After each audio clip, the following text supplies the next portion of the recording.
Hello everyone, thank you for joining us for another Uridu Educate awareness session. Uridu Educate is a series of awareness session in connection with the 5G hackathon, which is taking place from the 12th to 14th of November. And our objective with this series is to educate and promote the creation of 5G use cases in the country. In this regard, we have invited today the speaker with us. The topic is Smart Energy, a demanding use case for 5G technologies. The speaker that we have is Shaheen Kahlian, co-founder and CEO of Rengen from the Oracle for Startups community member. And he will be sharing with us his insights on this topic, which we're looking forward to, and hopefully will help you ideate for different industries and themes that we have for the 5G hackathon. Before we get started, as always, just to remind you, we are closing the applications on the 1st of November. So only few days left for the application. So if you have an idea that fits into our themes and you can utilize this opportunity, we highly encourage you to apply for the 5G hackathon, which is taking place from the 12th to 14th of November. We also have ongoing Uridu Educate series. So if these topics are of interest to you, you can find them online and then also offline once the live session is finished as well. Just again, looking back into the rewards as well, we will be selecting 4 teams for a grant amount of 225,000 riyals, and then also an entry to the Lean Startup program as well, which are just more incentives for your startup to grow and accelerate with this hackathon further. So with that, I will give it off now to our speaker for the presentation. Off to you, Shaheen. All right, thanks a lot. Sharing my screen right now.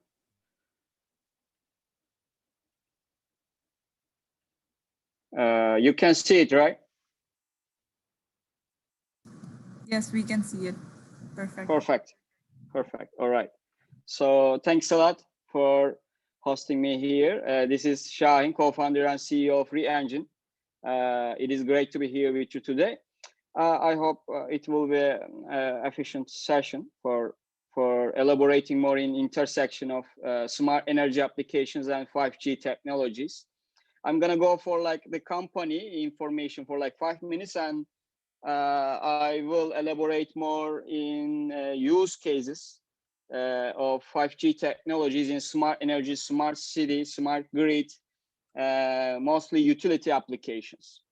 As Rengen, we act as a digital service provider in the disruption of this energy and utilities domain.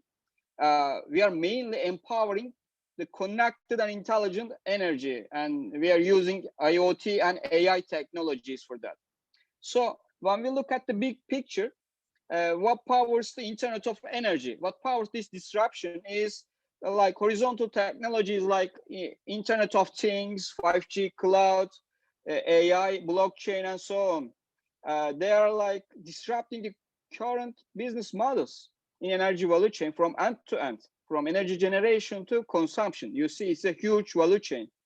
They're changing the whole digital DNA of the grid. And these technologies also enable innovative structures, business models, new models like microgrids, integration of solar, distributed generation, electric vehicle, energy storage, and like transactive energy. So this is the very high level digital energy transformation. But there are problems here. In this digital transformation, there's a huge gap in the connectivity of the facilities, the grid infrastructure. Just less than 20% of the buildings and utility components have somehow legacy connectivity solutions. They are really limited.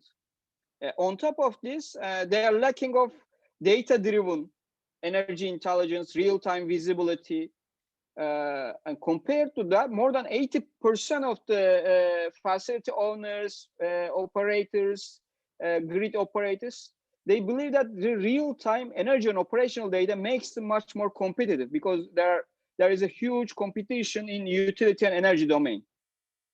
So how we position ourselves here as a company, targeting this gap, we started our company, and for the last 3 years, we have been commercially active in the domain. We position ourselves as a global technology provider in energy and sustainability management in a nutshell. Our cloud-based energy, AI, and IoT platform is a cross-industry solution. It is utilized across a number of industries, including like commercial buildings, industry facilities, and also now we cover smart power plants and utility infrastructure. So it is end-to-end covering energy domain. We converge machine learning, like artificial intelligence algorithms in cloud-based systems with IoT and networking technology to reduce the energy and OpEx of facilities.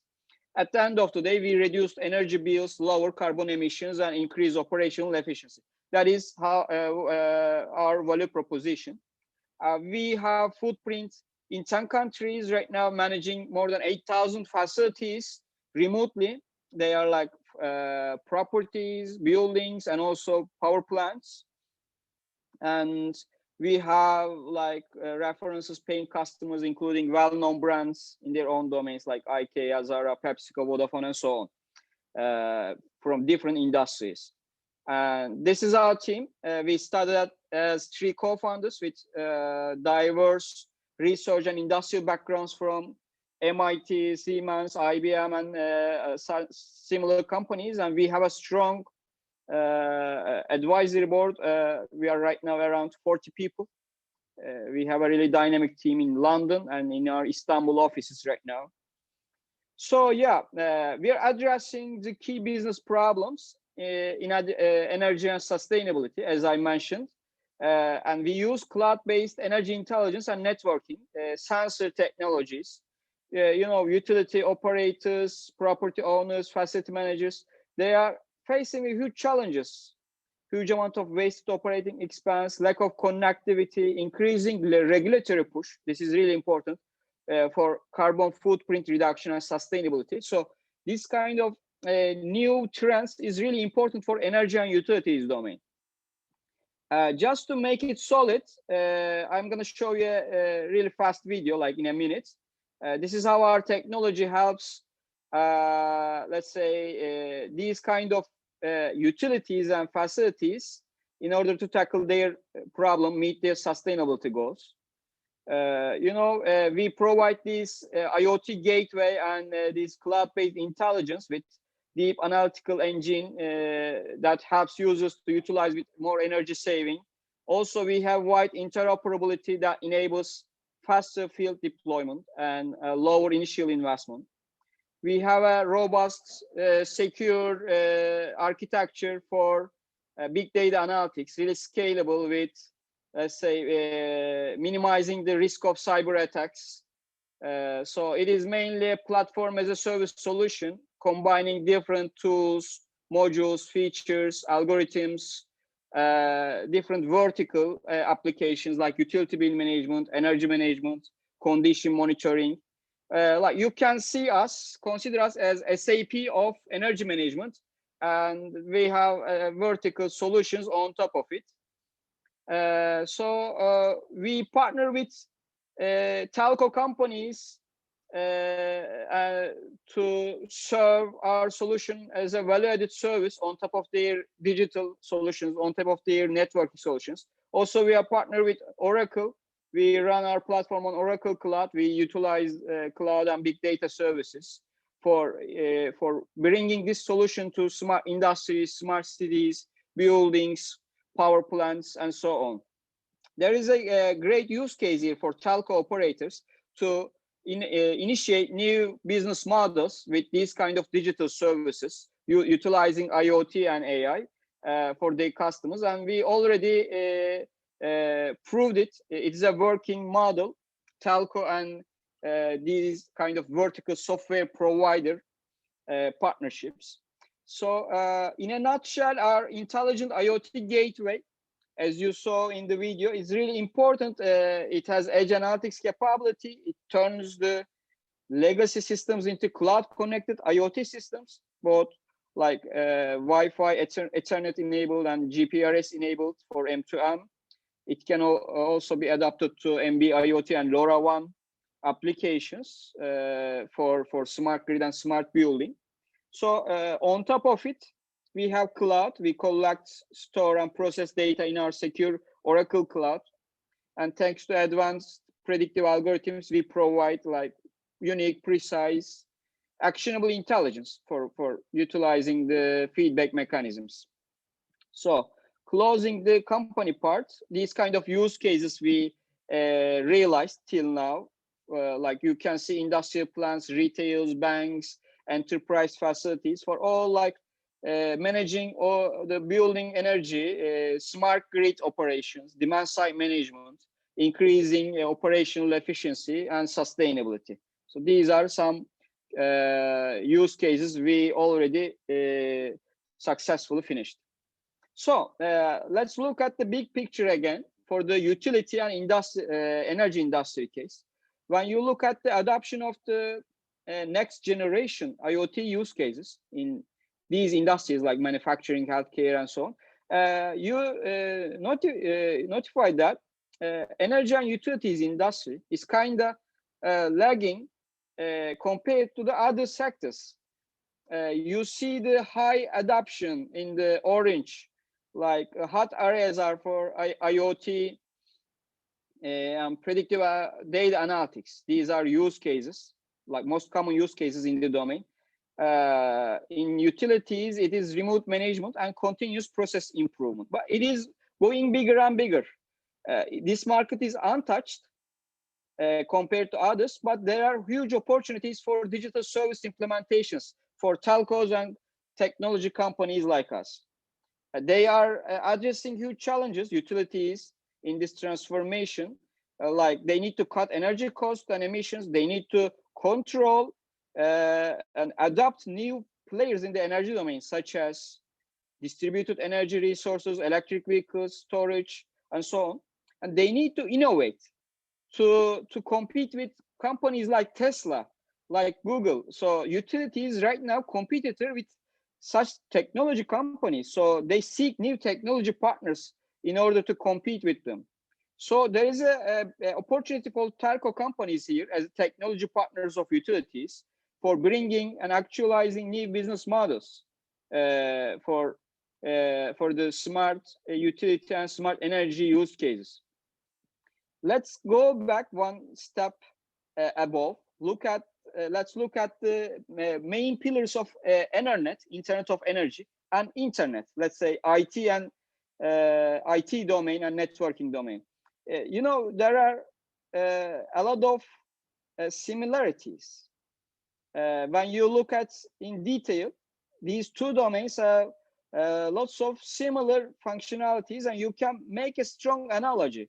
You see energy and power, the main pillars in internet is information and bandwidth. It's both based on entropy. It's the it's bits and bytes. So when you look at this analogy, the feature of internet and networking will be similar the feature of internet. So we can expect a similar adoption and similar architecture in the Internet of Energy. And let's look at the power of networks, IT, in order to predict the future of energy. When you look at it, there were different theories of in the power of network. Sarnoff, he recognized the value of network is based on number of receivers. Like let's say using the broadcast television as an example. One to many communication. But Metcalfe, his law, he identified that value of network grows with the number of nodes and points and users. Like fax machine, if two people have fax machine, there are two combinations. If three, it increases the number of combinations and number of the power of network. But then Reed comes, Reed looks at the structure of eBay and its facilitation of transactions, and he identified that the power of network increases with the exponential value of the end nodes, like the facilitation of group affiliations. So it is a most current and most valid model for power of network. When you look at in this perspective, you can say that the feature of energy grid will be combining energy nodes, and the power of the grid, power of the services will be linearly increasing with the number of endpoints, like microgrids, small microgrids. There will be a virtual grid combining all these microgrids, and it's connected to conventional utility. So that is how it's gonna be the future of energy, all about the digital and virtual software defined utility services. It is kind of similar to the telecom operator digital transformation, virtualization, and so on. If you want to digitize the energy domain, you gotta have a lot of sensors. They are increasing number of applications, and they are decreasing in the cost, but the size of data increases, the uncertainty of data also increases. It comes with enterprise data, voice over IP, social media, sensors, and devices. And we are right now in an exponential increasing trend for the data volume. We all know that without data, we are just another person with an opinion. But with a data trash, we cannot do informed decisions. We will have complications. So we need data analytics and increasing level of data analytics, from descriptive to diagnostic analytics to predictive analytics, and at the end of the value chain, prescriptive analytics, from information to optimization. Before it answers us the question of what happened, right now the data analytics answers us how can we make it happen, like feature optimization. So that is how it evolves. The sensor data comes to the cloud, and the analytics evolves to prescriptive analytics. And I'm gonna connect it with the 5G innovations, how 5G will be transforming smart energy and smart grid. As the number of sensors, metering points, and nodes are increasing in the utility domain, in the energy generation, distribution, transmission, energy consumption in the facilities, there are large amount of data ready to analyze and ready to transmit. What we need really a flexible, powerful networking technologies, real-time optimizations, and real-time analytics technologies in cloud. So 5G and cloud analytics bring energy domain this flexibility. The telco-enabled energy services, 5G powered services, they bring fundamental communication innovation into the utilities domain, both in functional directions and also non-functional directions like sustainability, security, privacy, and so on. So in terms of financial point of view, we need to reuse the already existing hardware and network infrastructure in the utilities for lower initial investment. Utilities don't want to invest a lot. They want to differentially upgrade their infrastructure. So how will we adopt 5G with this fact? And from efficiency point of view, when we look at software point of view, software and functional upgrades will bring a lot of development, a lot of flexibility, saving time and operational cost for the utilities. It is the IT and telco point of view perspective for the utilities. It is a huge mind shift.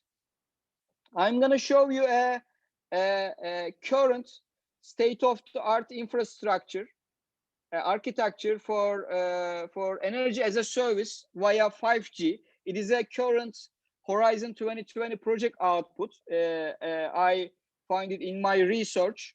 It's a like multi consortium European project. It brings 5G technologies to utility domain. You see this reference architecture. There is an output for layer by layer outputs. At the very bottom, there is assets like gas, electricity, LNG. It is the lower level, and on top of it, we have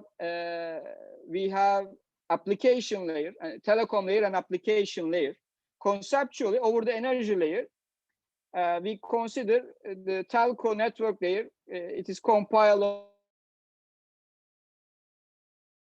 satellite communications, and now it's coming 5G. In practice, the elements of the telecommunication network layer, they are adapted by the energy layer. You can see AM infrastructure as a service, PM as a service, DDR as a service. They are like innovative as a service technologies. AM infrastructure is advanced metering infrastructure. It combines dashboard as a service and marketplace as a service, like offering the real-time visibility, monitoring real-time smart meters, aggregate these data for energy metering, utility billing, and so on. Marketplace as a service, it delivers micro contracts oriented, blockchain powered marketplace frameworks for utilities for prosumers, like producers and consumers. We call it prosumer. And the DDRAS is a service that keeps the smart grid stable with respect to the huge number of distributed energy resources, renewables, solar, wind, and so on. So these are different layers, and we have categorized these benefits into four. Utilities can utilize 5G for different use cases, and they unleash additional revenue channels for that, from energy retail, telecommunication services, leveraging market presence and existing assets, bringing new innovative services. And they enable smart grid projects for reducing the CapEx and OpEx, also leveraging telco services, utility telco services to fund smart grid innovations.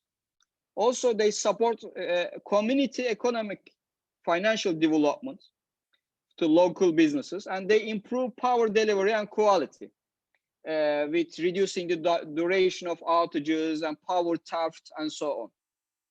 And there are more applications, innovative utility applications like real-time measurements of sensors, meters, authorization and authentication coming with 5G security and transparency, smart contracting.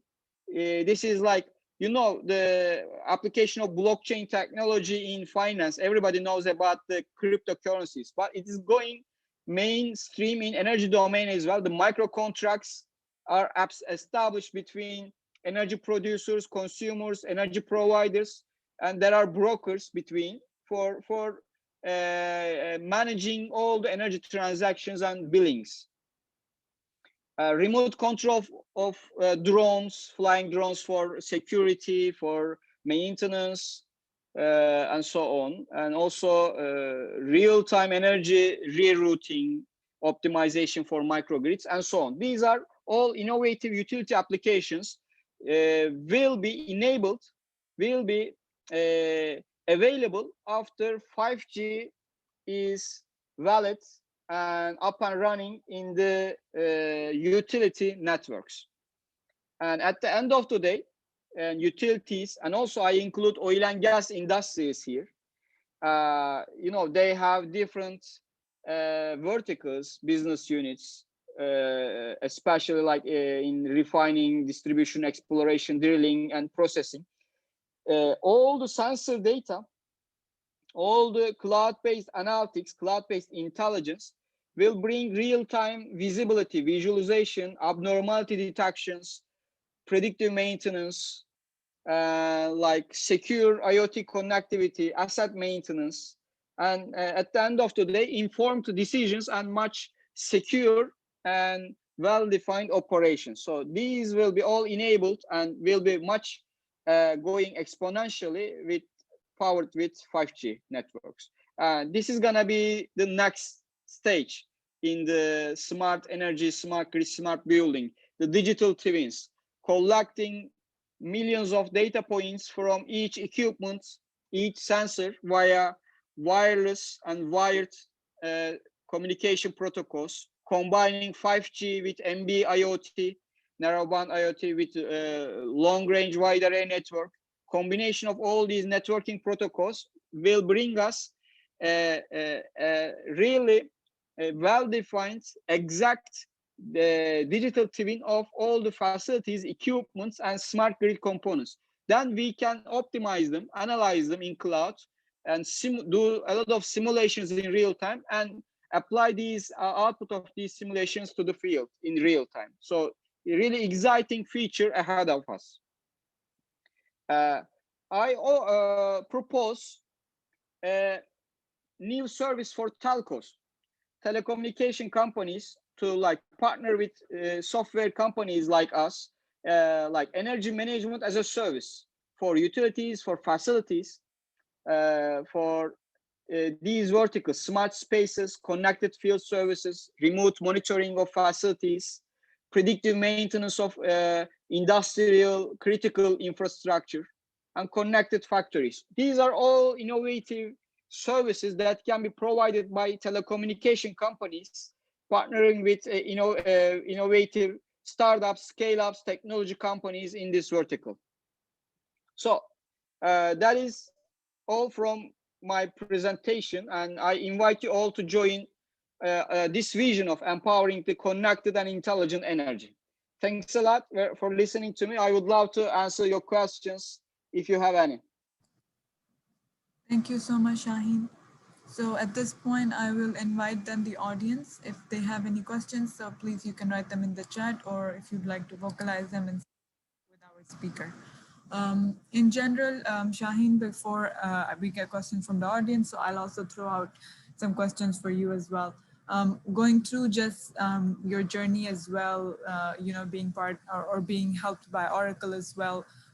What would you like to say then to the entrepreneurs and startups that are coming to the hackathon? And of course, Ooredoo is as a channel partner or as an acceleration/market partner as well. So what do you think? How can startups tap onto this opportunity, and what would you like to say to them? Thanks a lot for the question. As a small startup, you are the biggest power of you is the focus and the speed. In order to do that, you wanna solve a real problem really fast, and you wanna dominate that vertical. And you do one thing really good, and then you, let's say, you extend your power of circle. As a startup, in order to scale, you gotta do that. And technology companies like us, at the beginning, lacking of sales, business development, marketing muscles. We are mostly focused on technology as engineer background founder startups. So partnering with companies, cloud providers like Oracle brought us that market visibility that it bring us the let's say capabilities that we are lacking, as a lot of industries utilizing Oracle solutions currently. It is easier to integrate your own solution running on Oracle Cloud and Oracle services to the existing Oracle customers or prospective customers.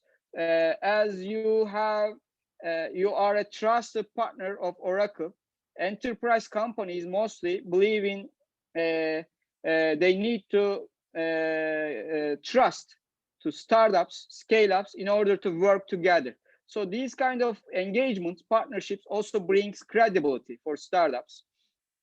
Also, for our case, for our specific case, Oracle is really well established and really dominated the utility software market. It is good for us. It is, let's say, advantages for us to partner with Oracle and utilize Oracle services for faster adoptions in energy and utilities market. So that brings a lot of advantages to go fast, to deploy your solution in the market really fast, as you are utilizing the cloud and managed services in Oracle. It enables you for faster value-added services. You are focusing on most important part of the business, creating value proposition for the customer. In order to go fast and in a sustainable way, these kind of partnerships are important. Yes, so I think very nice insights, especially when you're trying to grow fast and enter, having these kinds of partners are great. And that's why also in the hackathon, we're very happy and honored to have a lot of industry partners and hopefully utilize these channels as well to give more exposure to the startups. Okay, we have a question here from the audience. So Noura is asking, how difficult was to create such your unique and big energy startup? So a big question here, if you want to go a bit about the journey. Of course, it's a long journey and a lot of challenges on the way. We did a lot of pivots. We started our company in 2013, but we did a lot of R&D, a lot of government-supported R&D projects in order to find a really like product market fit. We couldn't find it at the beginning. It took us 4 years to find really niche application that is adopted by the market. Then we started our commercial operation in 2017. We had a lot of failures on the way. Like there are multiple mistakes you have to do. I say you have to do because you learn from them. But if you have a really like strong team, co-founding an initial team, and if you are solving a big problem, a real problem, and if you go with right partners, you can handle and you can deal with these challenges. Entrepreneurship at the beginning is really hard, and the difficulty and the complexity is increasing as the company increases. Right now, we are 40 people. We have our own challenges. When we were 3 people, 3 co-founders, we had other challenges. Challenges never changes, just transforms and gets bigger and bigger. But this is what entrepreneurs do, like solve problems and tackle challenges. We are here to solve these difficult problems. If we wouldn't solve these, and somebody else would have done it. So the problems and challenges are good in order to strengthen your muscles as a startup, but you need to also utilize the wisdom and the failures of other startups. You need to do a lot of analogies. You need to act really smart in order to manage this scaling up roadmap with limited money, with limited energy and limited team. So that is why you have both advantages like speed, focus, and you have disadvantages like market reach, like trustworthiness, credibility. You gotta get rid of your disadvantages with smart moves, I would say. Perfect. Well, thank you so much, Shaheen. I don't think there's any questions coming in from the chat. So at this point, we can just proceed to the wrap up of the session. Thank you to the Oracle team for joining us as well and sending us the speakers. And Shaheen, if you have any closing off comments, please let me know. Thanks a lot for hosting me. It was really good to know you, and I would love to keep in contact with the participators, hackathon participators, for any like information exchange. Also, I would love to keep in contact with you for possible collaborations. Sounds great. So to the startups then, we are looking at a lot of very interesting use cases of 5G technology all over the world. And this was another really useful insight for that. And hopefully all of these sessions are helping you ideate in that regard. And we're looking forward to having you in the 5G hackathon that is taking place from the 12th to 14th of November. Thank you so much for joining, and take care, everyone. See you. See you. Bye-bye. Thank you. Thank you.